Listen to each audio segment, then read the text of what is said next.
하나님 말씀 같이 봅니다. 누가복음 17장 우리 10절 말씀부터 19절 말씀까지만 보겠습니다. 21절까지 되어 있는데 19절 말씀까지만 보겠습니다. 누가복음 17장 10절로 19절 말씀입니다. 우리 한 절씩 교독하도록 하겠습니다. 이와 같이 너희도 명령받은 것을 다 행한 후에 이르기를 우리는 무익한 종이라 우리가 하여야 할 일을 한 것뿐이라 할지니라. 한 마을에 들어가시니 나병 환자 10명이 예수를 만나 멀리 서서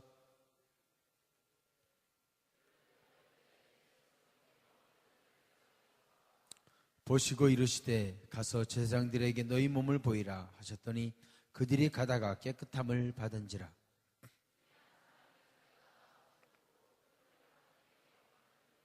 예수의 발 아래 엎드려 감사하니 그는 사마리아 사람이라.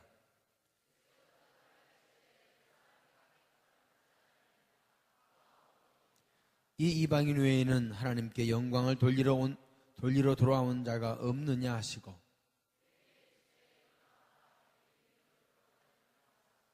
아멘.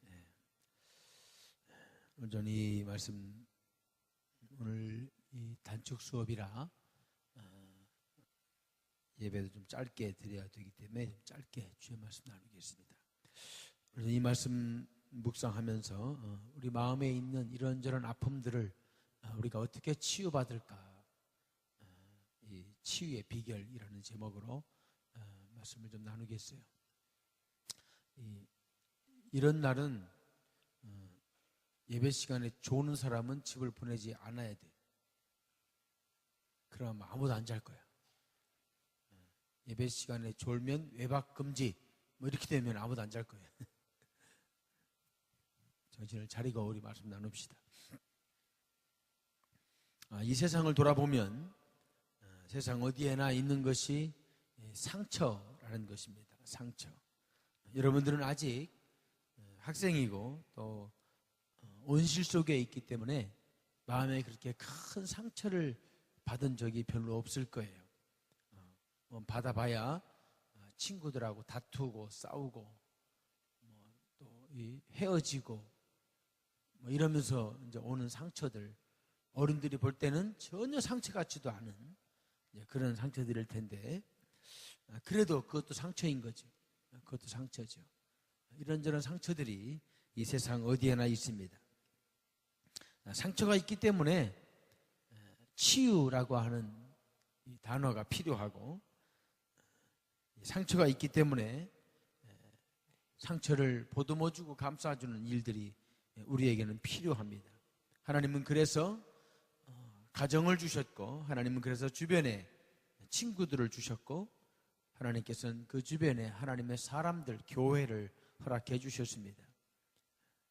어떤 상처가 누구에게 있을 때, 어떤 상처가 나에게 있을 때 왜 하나님이 나에게 이런 아픔을 주시나 라고 사람들은 흔히 고민을 합니다.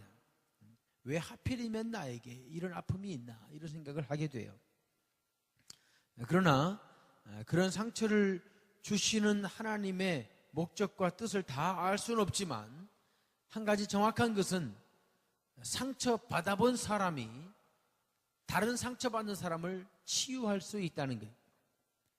내가 아파봐야 아픈 사람의 마음을 알고, 내가 아파봐야 그 아픈 사람을 위로할 수 있다는 거죠. 하나님께서 아픈 사람 위로하라고 내게 아픔을 주신 건 아니지만, 하나님은 내가 겪는 아픔을 통해서 다른 사람의 아픔과 낙심을 치유하고 세워주게 됩니다. 오늘 누가복음 17장은 상처받은 영혼에 대한 이야기입니다. 그들 성경은 나병이라고 이야기합니다. 나병, 흔히 문둥병이라고도 하고 혹은 한센시병이라고 하는 그 나병 걸린 사람들의 이야기입니다. 이 당시만 하더라도 나병 걸린 사람들은 사회로부터 소외당했어요. 격리당했습니다. 감히 정상적인 생활을 하는 도시로 들어올 수가 없었어요. 그들은 그들끼리, 나병 환자들끼리 뭉쳐져서 사회로부터 소외당하고 가족으로부터 소외당하고 사람으로부터 소외당해서 어려움을 겪던 불쌍한 계층이었죠. 어떤 의미에서 상처받은 사람들입니다. 치유를 받으려면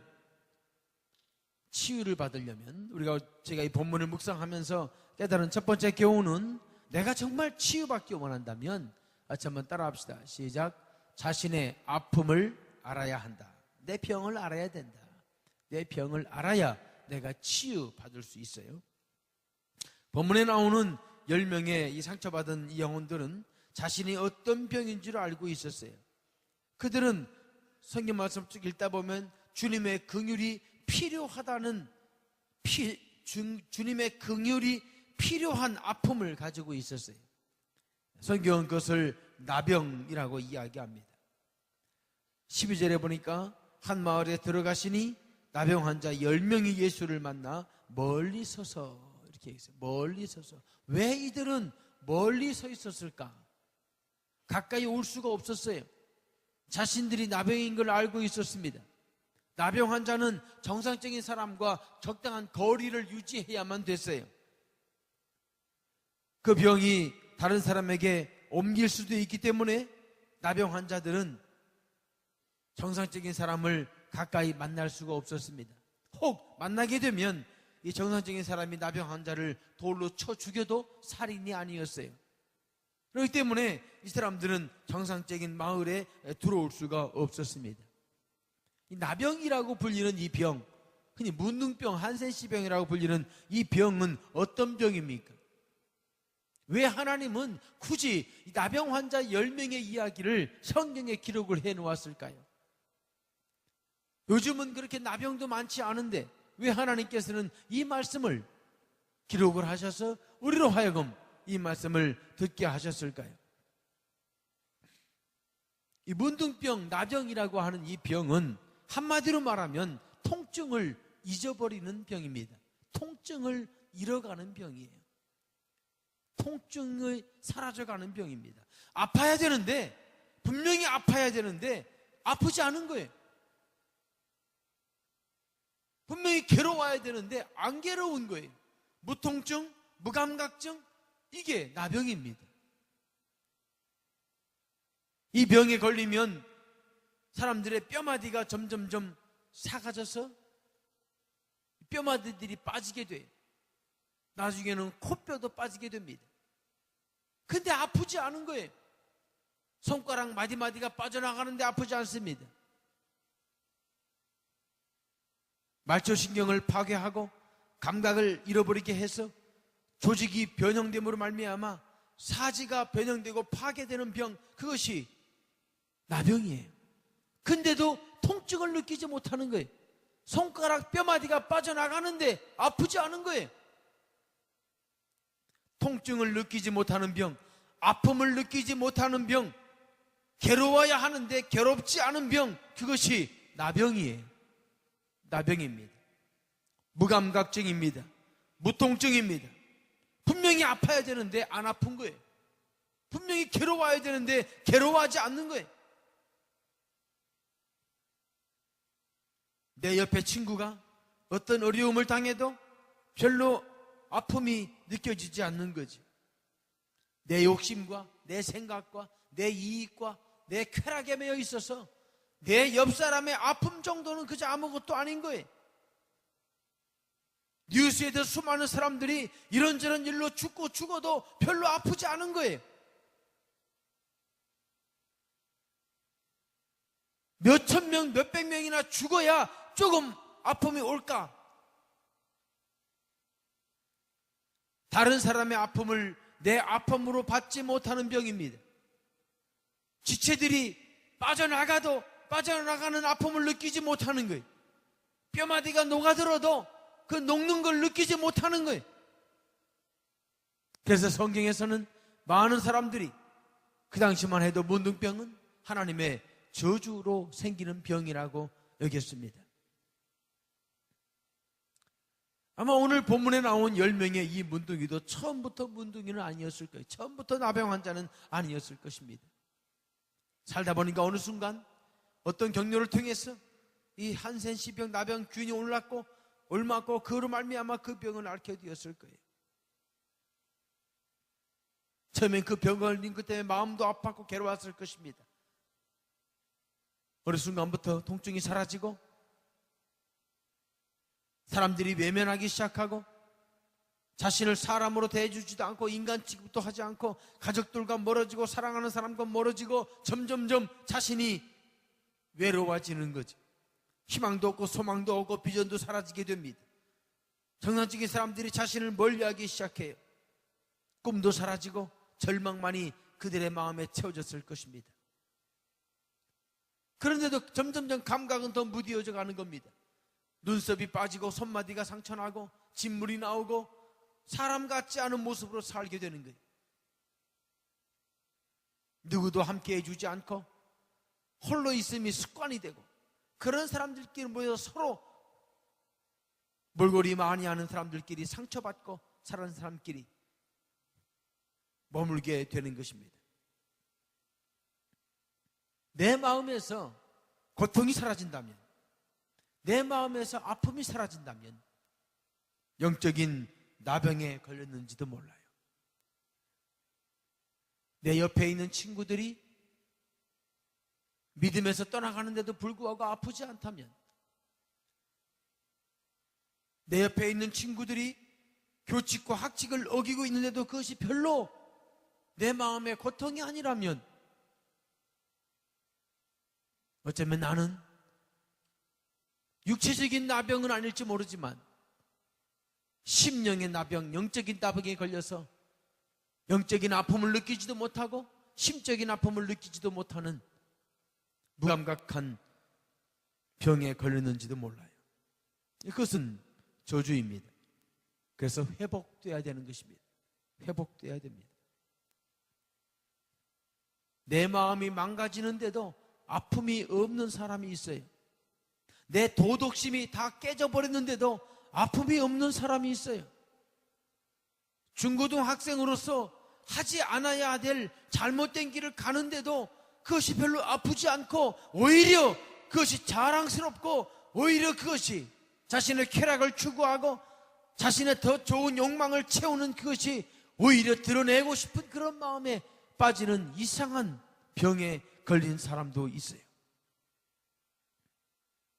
내가 법을 어긴다면 내 가치관이 점점점 성경적 가치관에서 벗어나서 세상적이고 육체적인 가치관으로 내 가치관이 바뀌고 있다면 아파야 되는 거죠. 괴로워야 되는 거죠. 내가 왜 이럴까? 내가 왜 이럴까? 가슴을 쳐야 되는 거죠. 근데 아프지 않은 거예요. 오히려 거기에서 주워먹는 쾌락의 부스러기가 너무 좋은 거예요. 오히려 그 죄를 지면서 느끼는 그 죄의 쾌감이 너무 좋은 거예요. 죄가 주는 쾌락이 너무 달콤한 거예요. 내 눈이 그래서 보지 않아야 할 걸 보고 내 귀가 듣지 않아야 될 걸 듣고 내 발이 가지 않을 곳에 가게 되는 거예요. 그러면서도 아무도 모르니까 됐지. 마음이 점점 썩어져 가는 것입니다. 가치관이 썩어져 가는 것입니다. 심령이 썩어져 가는 거예요. 지옥이 있다고 믿으면서도 지옥의 고통을 무시하는 거예요. 문둥병입니다. 나병이에요. 예수님이 나를 위해서 십자가의 고통을 지셔서 내 죄를 사했음을 고백하면서도 자신은 또 다른 죄를 짓는 거예요. 그러면서도 아프지 않은 거예요. 괴롭지도 않은 거예요. 영적인 나병입니다. 여러분이 이제 오늘부터 4일 동안 외박을 가게 되죠. 오늘 몇몇 아이들에게 너 나가서 뭐 할래? 4일 동안 뭐 할 거냐? 물어봤어요.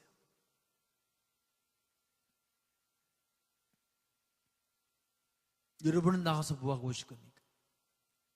4일 동안 나가서 뭐 하고 오실 거예요? 엄마하고 새벽기도 갈 사람? 난 엄마하고 새벽기도를 가야겠다. 할렐루야. 아무도 없어요. 한 명인데 한 명. 지민이. 그래, 꼭 가라. 아, 엄마가 아니고 아빠랑 갈 사람. 난 아빠랑 가겠다. 아빠랑. 오케이, 아빠랑. 엄마 아빠 바쁘니까 난 할머니랑 가겠다. 할머니. 오케이, 할머니. 난 PC방 가겠다. 가서 PC방 가서 죽치고 한번 앉아있다고 하겠다. 에이, 잘났다 이놈아.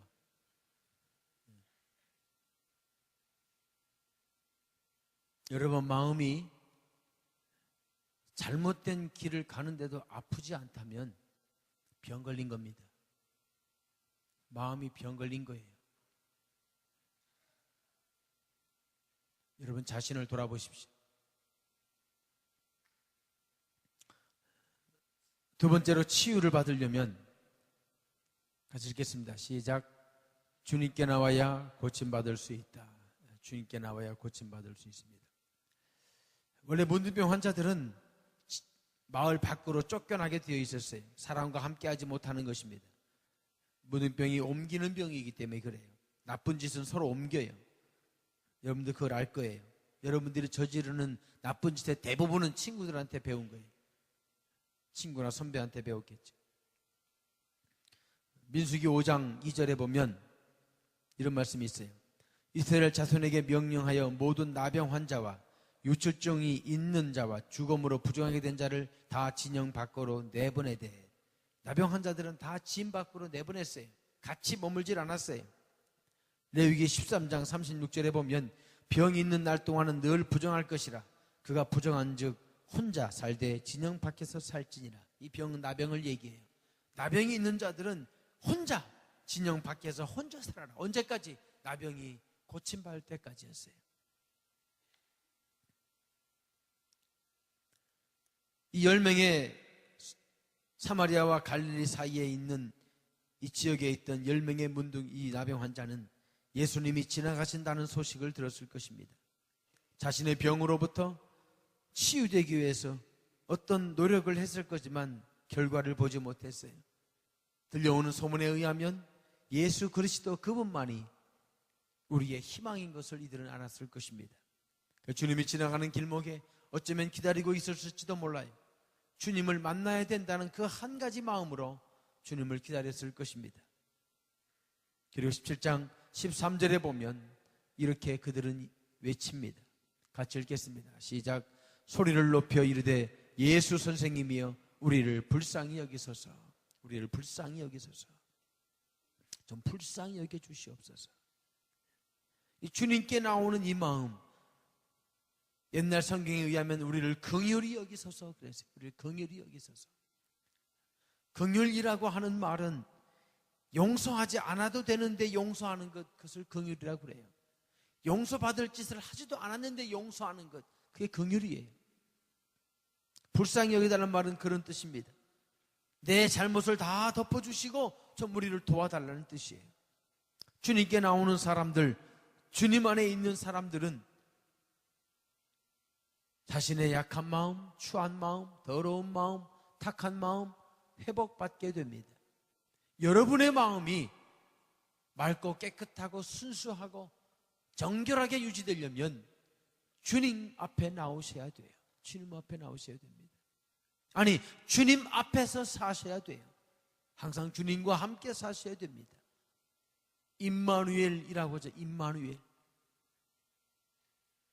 자기 백성과 함께 하시는 하나님. 여러분이 그 주님을 의지하시고 어디에 가든 무엇을 하든 주님이 나와 함께 계시다는 이 생각을 잊지 마십시오. 그러면 우리 마음이 주님 안에서 조금씩 회복되게 됩니다. 세 번째로 45분까지 예배를 마쳐야 돼요. 세 번째로 같이 한번 읽읍시다. 속으로 좋아하는 것 같아요. 세 번째 시작. 말씀에 순종하는 자가 되어야 합니다. 회복되려면 주님께 나와서 주님이 하시는 말씀을 들어야 됩니다. 이 10명의 문둥이가 주님께 와서 우리를 고쳐달라고 불쌍히 여겨달라고 말씀하셨어요. 그런데 주님께서 14절에 보면 이렇게 말씀하십니다. 보시고 이르시되 가서 제사장들에게 너희 몸을 보이라 하셨더니 그들이 가다가 깨끗함을 받은지라. 이 문둥이들이 주님께 나와서 고쳐달라고 우리를 불쌍히 여겨달라고 말씀드리니까 주님께서 하신 말씀은 제사장에게 가서 네 몸을 보여라 라고 말씀하신 거예요. 무슨 뜻이냐면 문둥병이 다 고쳐진 사람은 제사장에게 가서 몸을 보이고 고쳐졌다 이렇게 인정을 받아야 돼요. 그래야 다시 사람과 같이 지낼 수가 있었어요. 이 문둥이들은 그 말을 듣고 이 10명이 가는 거예요. 아직 고쳐지지도 않았는데, 아직도 뼈마디가 진물이 흐르고, 아직도 아픔, 이 뼈마디가 다 빠져나간 것이 느껴지는데, 근데 고쳐지지도 않았는데 지금 제사장에게 간 거예요. 오늘 본문은 그렇게 얘기합니다. 그들이 가다가 깨끗함을 받은지라. 깨끗함을 받고 간지라. 그게 아니고 가다가 깨끗함을 받았어요.